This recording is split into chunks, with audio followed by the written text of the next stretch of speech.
নমস্কাৰ সকলোকে পুনৰবাৰ স্বাগতম জনাইছোঁ আমাৰ এই চেনেলটোলৈ বন্ধুসকল আমি যিটো ডাইৰেক্ট ৰিক্ৰুটমেণ্টৰ কাৰণে মক টেষ্ট আৰম্ভ কৰিছিলোঁ তাৰ আজি নেক্সট ভিডিঅ'লৈ আনিছোঁ মই গতিকে আপোনালোকে ভিডিঅ'টো শেষলৈকে চাব বুলি আশা ৰাখিছোঁ ওদালগুৰি জিলাত তলৰ কোনখন বন্যপ্ৰাণী অভয়াৰণ্য অৱস্থিত ওদালগুৰি জিলাত তলৰ কোনখন বন্যপ্ৰাণী অভয়াৰণ্য অৱস্থিত বন্ধুসকল বন্যপ্ৰাণী অভয়াৰণ্য ৰাষ্ট্ৰীয় উদ্যান এইবিলাকৰ বিষয়ত আপোনালোকৰ প্ৰশ্ন আহিব গোটেইখিনি সম্পূৰ্ণভাৱে নতুন হ'ব এইবিলাক হৈছে কমন কুৱেশ্যন এইবিলাকৰ ভিতৰত আপোনালোকৰ এক নম্বৰ এটা আহিবই যেনেকুৱাই নহওক গতিকে এইখিনি আপোনালোকে সম্পূৰ্ণ ভালকৈ নোট বনাব যাতে পাই যাব মানে ইয়াৰ শুদ্ধ উত্তৰটো হৈ যাব বৰনদীখন হৈছে ওদালগুৰি জিলাত অৱস্থিত মনত ৰাখিব চক্ৰশিলা ক'ত আছে কোকৰাঝাৰ ডিষ্ট্ৰিক্টত আছে চক্ৰশিলা অভয়াৰণ্যখন ক'ত আছে কোকৰাঝাৰ ডিষ্ট্ৰিক্ট এণ্ড ধুবুৰী ডিষ্ট্ৰিক্টৰ ভিতৰত আছে আৰু বৰনদীখন আছে বাক্সা আৰু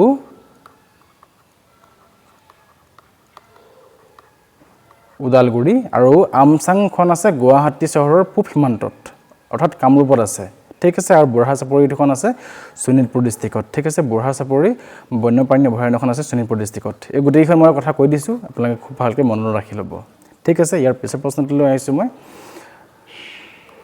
সেইখন দীঘলীয়া প্ৰশ্ন 1964 চনত অসমৰ প্ৰথম অৰ্জুন বঁটা বিজয়ী ভোগেশ্বৰ বৰুৱা 1966 চনত অসমৰ প্ৰথমজন অৰ্জুন বঁটা বিজয়ী আছিলে ভোগেশ্বৰ বৰুৱা ঠিক আছে আৰু 1987 চনত ভাৰতীয় ক্ৰীড়াৰ এই বঁটা লাভ কৰা দ্বিতীয়জন অসমীয়া কোন আছিলে আৰু এই বঁটা ভোগেশ্বৰ বৰুৱাৰ পিছতে 1987 চনত পাইছিলে অৰ্জুন বঁটা আৰু অৰ্জুন বঁটাটো কি কাৰণে দিয়া হয় ক্ৰীড়াৰ কাৰণে দিয়া হয় নহয় জানো ক্ৰীড়া এথলেটিক্সসকলক দিয়া হয় আৰু কোনে পাইছিলে 1987 চনত ঠিক আছে আৰু বন্ধুসকল ইয়াৰে শুদ্ধ উত্তৰ হৈ যাব মনালিসা বৰুৱা মেহতা 1987 চনত এই বঁটা লাভ কৰিছিলে মনত ৰাখিব তো এটো মই আপোনালোকক পিডিএফত দি দিম এইখিনি অকমান চাই ল'ব ঠিক আছে হিমা দাসে পাইছিলে কেতিয়া হিমা দাসে পাইছিলে 2018 ত ঠিক আছে 2018 ত পাইছিলে হিমা দাসে আৰু লাভলীনা বৰগোহাঁই পাইছিলে কেতিয়া 2021 চনত ঠিক আছে আৰু আমাৰ শিৱ থাপাই পাইছিলে কেতিয়া 2000 শিৱ থাপা আছে আৰু আমাৰ কোন আছিলে জয়ন্ত তালুকদাৰ আছিলে আপোনালোকে চাই ল'ব ঠিক আছে প্ৰথমজন হৈছে ভোগেশ্বৰ বৰুৱা ছেকেণ্ডজন হৈছে মনালিসা বৰুৱা মেহতা আৰু তাৰ পিছতে আমাৰ জয়ন্ত তালুকদাৰ আছে শিৱ থাপা আছে হিমা দাস আছে আৰু লাভলীনা বৰগোহাঁই আছে বৰ্তমানলৈকে অসমীয়া যিয়ে অৰ্জুন বঁটা লাভ কৰিবলৈ সক্ষম হৈছে গতিকে পিডিএফত মই দি দিছোঁ পিডিএফখিনি আপোনালোকে কালেক্ট কৰিব তলৰ গ্ৰুপত জইন হ'ব ইয়াতে এই প্ৰশ্ন চাওক 1955 চনত কোনখন অসমীয়া ছবিয়ে আঞ্চলিক ভাষা শাখাৰ বাবে প্ৰথমবাৰৰ বাবে ৰাষ্ট্ৰীয় চলচ্চিত্ৰ বঁটা লাভ কৰিছিলে ৰাষ্ট্ৰীয় চলচ্চিত্ৰ বঁটা মানে কি হৈছে ৰাষ্ট্ৰপতিৰ মেধাৰ প্ৰমাণপত্ৰ ঠিক আছে ৰাষ্ট্ৰপতিৰ মেধাৰ প্ৰমাণপত্ৰ লাভ কৰিছিলে কোনখনে অৰ্থাৎ ইয়াৰ শুদ্ধ উত্তৰটো হ'ব পিয়লি ফুকন ঠিক আছে পিয়লি ফুকন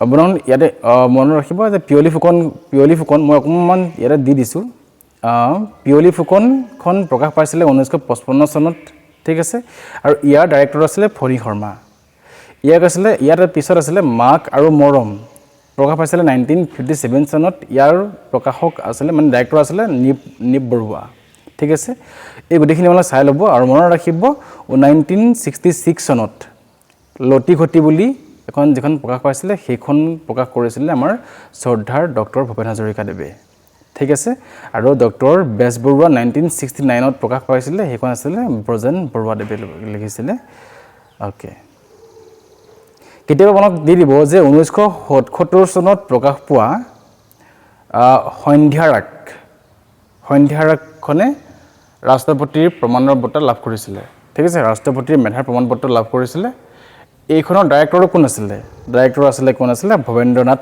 শইকীয়া ঠিক আছে ভৱেন্দ্ৰনাথ শইকীয়া দেৱে পৰিচালনা কৰিছিলে সেইখন কিখন সন্ধ্যাৰাগখন ইয়াৰ পিছৰটো হৈছে মনত ৰাখিব 1945 চনত কাঞ্চন বৰুৱাৰ ৰচনা আৰু প্ৰথম 1945 চনত প্ৰকাশিত অসমীয়া উপন্যাসৰ এক নতুন সূচনা অসীমত যাৰ হেৰাল সীমা। অসীমত যাৰ হেৰাল সীমা কিন্তু এখন কোনে লিখিছিলে? কাঞ্চন বৰুৱাই লিখিছিলে, আমি সকলোৱে জানো। আৰু কেতিয়া প্ৰকাশ পাইছিলে? প্ৰথম 1945 চনত প্ৰকাশ পাইছিলে। কিন্তু কাঞ্চন বৰুৱাৰ হৈছে লেখকৰ উপনামটোহে। লেখকজনৰ প্ৰকৃত নামটো কি আছিলে? লেখকজনৰ প্ৰকৃত নামটো কি আছিলে? প্ৰশ্নটো চাওক বন্ধুসকল, কি বুলি দিছে? ইয়াত দিছে কাঞ্চন বৰুৱা ৰচনা কৰা প্ৰথমখন কাঞ্চন বৰুৱাৰ ৰচনা আৰু প্ৰথম 1945 চনত প্ৰকাশিত অসমীয়া উপন্যাসৰ এক নতুন সূচনা হৈছে অসীমত যাৰ হেৰাল সীমা। অসীমত যাৰ হেৰাল সীমা উপন্যাসখন কোনে লিখিছিলে? কাঞ্চন বৰুৱাই। আৰু কাঞ্চন বৰুৱা কিমান চনত লিখিছিলে? 1945 চনত প্ৰকাশ পাইছিলে। হৈছে ঠিক আছে। কাঞ্চন বৰুৱা হৈছে লেখকজনৰ উপনাম হৈছে, উপনাম।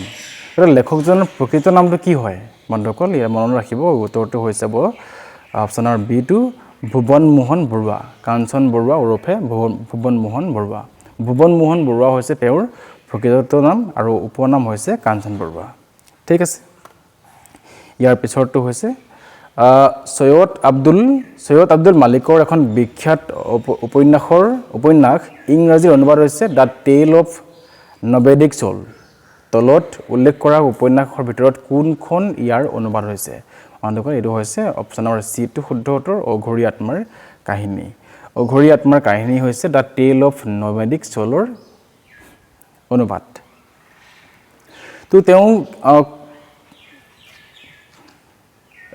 এখন কাৰ আছিলে? সৈয়দ আব্দুল মালিকৰ আছিলে, নহয়নে? গতিকে তেওঁ মনত ৰাখিব, তেওঁ 1977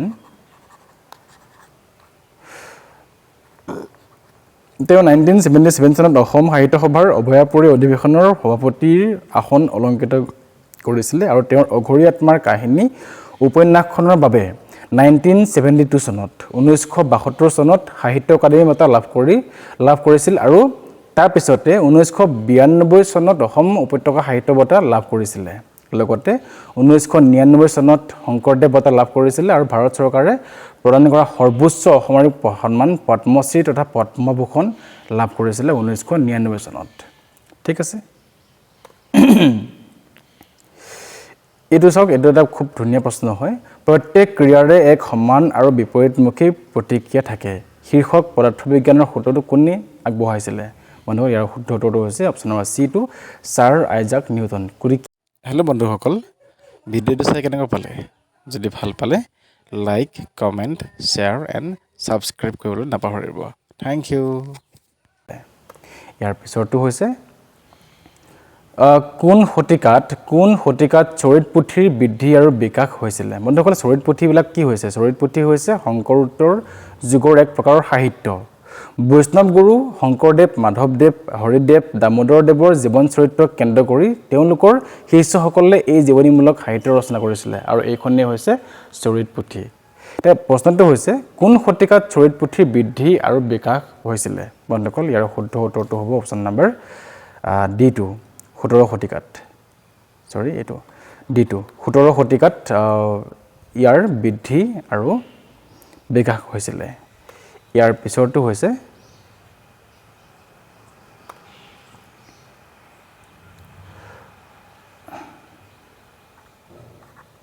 অভিযাত্ৰী উপন্যাসখন কাৰ জীৱন আৰু সাফল্যৰ আধাৰত ৰচনা কৰা হৈছে? অভিযাত্ৰী উপন্যাসখন কাৰ জীৱন আৰু সাফল্যৰ আধাৰত ৰচনা কৰা হৈছে? বন্ধুসকল এইটো হৈছে চন্দ্ৰপ্ৰভা শইকীয়ানী। চন্দ্ৰপ্ৰভা শইকীয়ানীৰ জীৱনৰ আধাৰত অভিযাত্ৰী উপন্যাসখন ৰচনা কৰা হৈছে। ইয়াৰ পিছৰটো হৈছে তলৰ কোনখন চহৰ ভাৰতৰ চাহৰ চহৰ বুলি কোৱা যায়? তলৰ কোনখন চহৰ ভাৰতৰ ভিতৰতে চাহ চহৰ বুলি কোৱা হয়? বন্ধুসকল এইটো হৈছে ডিব্ৰুগড়। অপশ্যন নম্বৰ বিটো শুদ্ধ উত্তৰ, মনত ৰাখিব। ইয়াৰ ঠিক পিছৰটো হৈছে বড়োলেণ্ড টেৰিটৰিয়েল কাউন্সিলৰ অন্তৰ্গত 5খন জিলা কি কি হয়? ঠিক আছে। বড়োলেণ্ড টেৰিটৰিয়েল কাউন্সিলৰ অন্তৰ্গত 5খন জিলা কি কি হয়? বন্ধুসকল উত্তৰ দিয়া আছে। ইয়াৰ ভিতৰতে শুদ্ধ উত্তৰটো হৈছে অপশ্যন নম্বৰ, আপোনালোকে চাওক কি কি আছে। কোকৰাঝাৰ আছে, চিৰাং আছে, বাক্সা আছে, তামুলপুৰ আছে আৰু ওদালগুৰি আছে। ঠিক আছে। কোকৰাঝাৰ আছে, তামুলপুৰ আছে, বাক্সা আছে, চিৰাং আছে আৰু ওদালগুৰি আছে। অপশ্যন নম্বৰ বি টো শুদ্ধ উত্তৰ হ'ব। এই মেপখনো মই দি দিছোঁ, আপোনালোকে PDF-ত চাই ল'ব, নহ'লেও আপোনালোকে ভিডিঅ'টো জুম কৰি চাই ল'ব। ঠিক আছে। ইয়াৰ পিছৰ প্ৰশ্নটো হৈছে ভাৰতৰ ইউনেস্কোৰ বিশ্ব ঐতিহ্য ক্ষেত্ৰ দুখন কি হৈছে? বা অসমৰ ইউনেস্কোৰ বিশ্ব ঐতিহ্য। বন্ধুসকল, বিশ্ব ঐতিহ্য ক্ষেত্ৰৰ ৰূপে কোনে স্বীকৃতি দিয়ে? ইউনেস্কোৱে দিয়ে। গতিকে অসমৰ তেনেকুৱা দুখন ঠাই আছে, সেই দুখন ঠাইৰ কি হয়? ইয়াৰে শুদ্ধ উত্তৰটো হৈ যাব কোনটো? আপোনালোকে যদি জানে মোক কমেণ্ট কৰি জনাওকচোন। ঠিক আছে, ইয়াৰ উত্তৰটো আপোনালোকে মোক কমেণ্ট কৰি জনাব। মই অপশ্যনতে কমেণ্টতে মই ৰিপ্লাই দি দিম। ঠিক আছে। ইয়াৰ উত্তৰটি হৈছে অপশ্যন নম্বৰ বি টো কাজিৰঙা। কাজিৰঙা ৰাষ্ট্ৰীয় উদ্যান আৰু মানস ৰাষ্ট্ৰীয় উদ্যান হৈছে ইউনেস্কোৱে স্বীকৃতি দিয়া বিশ্ব ঐতিহ্য ক্ষেত্ৰ।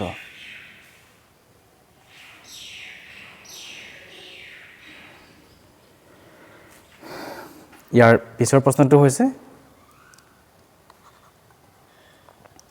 অসমৰ কোনটো দিনত সতী জয়মতী দিৱস পালন কৰা হয়? কোনটো দিনত সতী জয়মতী দিৱস পালন কৰা হয়? উত্তৰটো হৈ যাব অপশ্যন নম্বৰ এ টো 27 মাৰ্চ।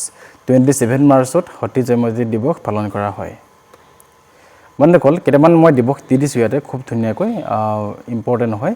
17 জানুৱাৰী হৈছে শিল্পী দিৱস। 24 and 12 ফেব্ৰুৱাৰী হৈছে চিলাৰায় দিৱস। 21 মে' হৈছে ইণ্টাৰনেশ্যনেল টি ডে মানে চাহ দিৱস। 20 জুনটো হৈছে বিষ্ণু ৰাভা দিৱস। 3 ছেপ্টেম্বৰ হৈছে অভিৰুচি স্পৰ্টছ ডে'। 22 ছেপ্টেম্বৰ হৈছে ৰাইনো ডে'। 24 নৱেম্বৰ হৈছে লাচিত দিৱস। 2 ডিচেম্বৰ হৈছে চুকাফা দিৱস বা আছাম দিৱস।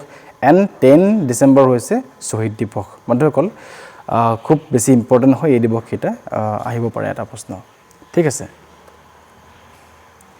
ইয়াৰ পিছৰ প্ৰশ্নটো হৈছে অসমীয়া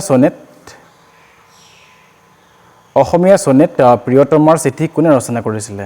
অসমীয়া চনেট প্ৰিয়তমাৰ চিঠি কোনে ৰচনা কৰিছিলে? সকলোৱে হয়তো জানে এইটো হেমচন্দ্ৰ গোস্বামী। অপশ্যন নম্বৰ এ টো শুদ্ধ উত্তৰ হ'ব। ঠিক আছে। ইয়াৰ পিছৰ প্ৰশ্নটো লৈ আহিছোঁ মই। কামৰূপ ৰাজ্যৰ কোনজন ৰজাক মহাৰাজাধিৰাজ বুলি জনা গৈছিলে? কামৰূপ ৰাজ্যৰ কোনজন ৰজাক মহাৰাজাধিৰাজ বুলি কোৱাৰ লগে লগে কোন মনত ৰাখিব? পুষ্য বৰ্মন। অপশ্যন নম্বৰ এ টো শুদ্ধ উত্তৰ হয়, পুষ্য বৰ্মন।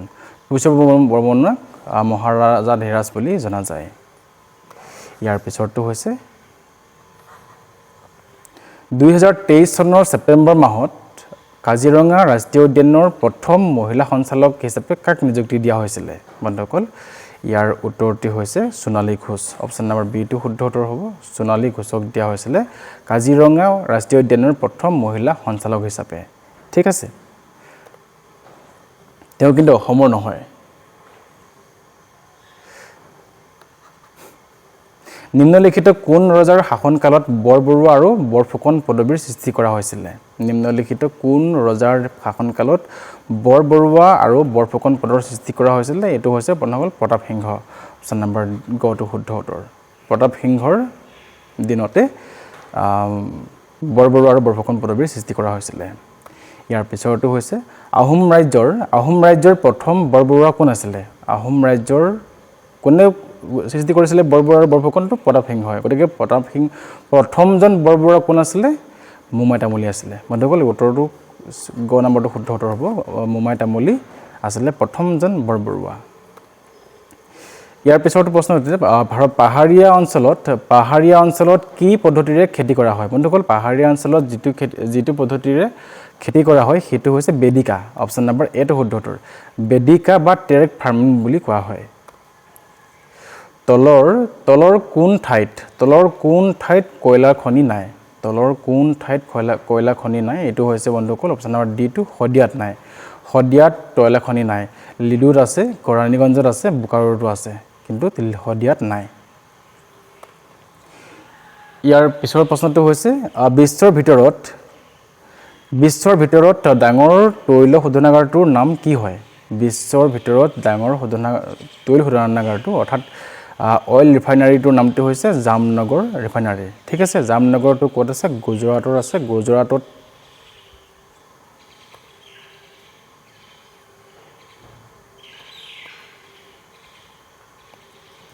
জামনগৰ ৰিফাইনাৰী বা গুজৰাটত আছে আৰু ইয়াৰ কি বুলি জনা যায় ৰিলায়েন্স জামনগৰ ৰিফাইনাৰী বুলিও জনা যায় ঠিক আছে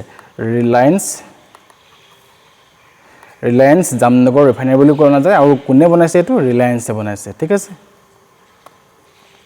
ইয়াৰ পিছৰটো প্ৰশ্ন হৈছে যে তলৰ কোনখন ঠাইত তৈল ক্ষেত্ৰ নাই is not an oil field ক'ত নাই বন্ধুসকল এইটো আপোনালোকৰ ডিগবৈত আছে মৰাণত আছে নাহৰকটীয়াতো আছে কিন্তু ডুমডুমাত নাই অৰ্থাৎ ডুমডুমাৰ হয়তো শুদ্ধ উত্তৰটো কোৱেশ্চন নম্বৰ নেক্সট ভাৰতৰ আটাইতকৈ ডাঙৰ বতাহ পাৰ্ক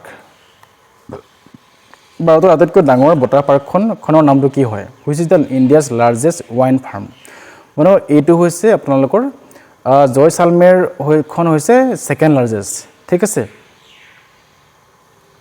মই ধুনীয়াকৈ লিখি দিছোঁ ইয়াতে জয়সালমেৰ অপশ্যনৰ বি টো চাওক জয়সালমেৰখন হৈছে সেকেন্ড লাৰ্জেষ্ট আৰু মুপানন্দল ৱাইন ফাৰ্মখন হৈছে প্ৰথমখন মানে ডাঙৰখন ৱাইন ফাৰ্ম ঠিক আছে মই লিখি দিছোঁ দ্য মুপানন্দল ৱাইন farm located in Muppandal Kanyakumari district তামিলনাডুৰ কন্যাকুমাৰীত অৱস্থিত এখন আৰু এইখনেই হৈছে ইণ্ডিয়াছ লাৰ্জেষ্ট অপাৰেশ্যনেল অঞ্চল ৱাইন ফাৰ্ম ঠিক আছে দ্য জয়সালমাৰ ৱাইন park in India is second largest and globally the fourth largest operational অঞ্চল ৱাইন farm this project is located in Jaisalmer district Rajasthan Jaisalmer district Rajasthan বন্ধুসকল জয়সালমেৰ ৱাইন পাৰ্কখনৰ বিষয়ে আপোনালোকে অকণমান চাই মেলি শিকি ল'ব জানি যাব ঠিক আছে এইটো বহুত ইম্পৰ্টেণ্ট হয় ইয়াৰ পিছৰ প্ৰশ্নটো হৈছে তলৰ কোনখন ৰাজ্যত পাৰমাণৱিক শক্তিৰ প্ৰকল্প নাই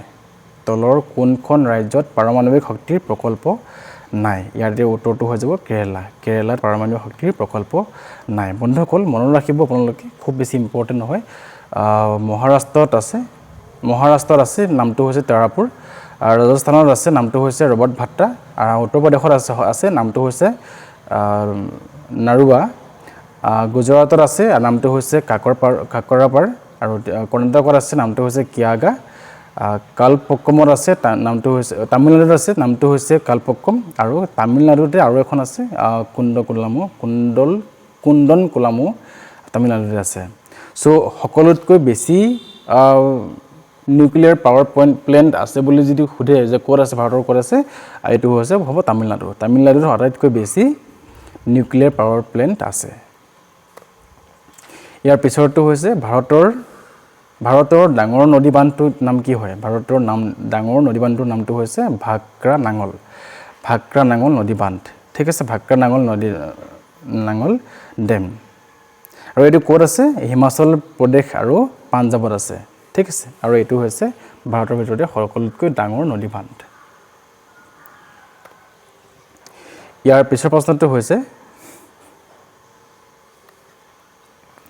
ভাৰতৰ কোনখন মহাদেশত আটাইতকৈ বেছি সংখ্যক দেশ আছে ইয়াতে আপোনালোকৰ শুদ্ধ উত্তৰটো হৈ যাব অপশ্যন নম্বৰ বি টো আফ্ৰিকা মহাদেশত ঠিক আছে আফ্ৰিকা মহাদেশত টোটেল 54খন দেশ আছে ইয়াতে কৈছে কোনটো অঞ্চলত জনসংখ্যা আটাইতকৈ বেছি আছে বুলি কৈছে বন্ধুসকল এইটো হ'ব আপোনালোকৰ ইষ্ট এছিয়া পূব এছিয়া হ'ব আৰু জনসংখ্যাৰ ঘনীকৰণৰ ভিত্তিত পৃথিৱীৰ প্ৰধান 4টা ঘনবসতি অঞ্চল হৈছে পূব এছিয়া দক্ষিণ পূব এছিয়া পশ্চিম আৰু মধ্য ইউৰোপ আৰু আমেৰিকা যুক্তৰাষ্ট্ৰৰ উত্তৰ পূব উপকূলীয় অঞ্চল হৈছে পৃথিৱীৰ ভিতৰতে আটাইতকৈ বেছি জনসংখ্যা থকা জেগা মেক্সিমাম পপুলেশ্যন কি বুলি ক'লো মই পূব এছিয়া দক্ষিণ পূব এছিয়া পশ্চিম আৰু মধ্য ইউৰোপ আৰু আমেৰিকা যুক্তৰাষ্ট্ৰৰ উত্তৰ পূব উপকূলীয় অঞ্চল বন্ধুসকল এই কথাখিনি মনত ৰাখিব এইটো বহুত বেছি ইম্পৰ্টেণ্ট প্ৰশ্ন হয় ইয়াৰ পিছৰটো মই লৈছোঁ 2011 চনৰ লোকপিয়ল 2011 চনত অসমৰ জনসংখ্যা কিমান আছিলে আমি যিটো আমাৰ 2011ত চেঞ্চাছ হৈছিলে ন তেতিয়া আমাৰ এইটো কিমান বুলি ওলাইছিলে 3.12 কোটি টকা 3.12 কোটি আছিলে অসমৰ জনসংখ্যা ইয়াৰ পিছৰটো হৈছে শিক্ষক তলৰ কোন বৃত্তিৰ সৈতে জড়িত শিক্ষকসকল তলৰ কোনটো বৃত্তিৰ সৈতে জড়িত?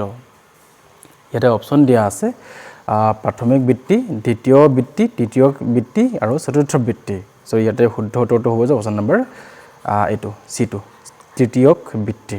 ঠিক আছে, ইয়াৰ পিছৰটো হৈছে তলত উল্লেখ কৰা কোনখন মহাদেশত মানুহৰ স্থায়ী বসতি নাই? বন্ধুসকল এইটো হৈছে এণ্টাৰ্কটিকা। এণ্টাৰ্কটিকাত আপোনালোকৰ 2 কিলোমিটাৰমান ডাঠকৈ বৰফ পৰে, গতিকে ইয়াত মানুহ থকাটো অসম্ভৱ, মানুহ মানে থাকিবলৈ নোৱাৰে।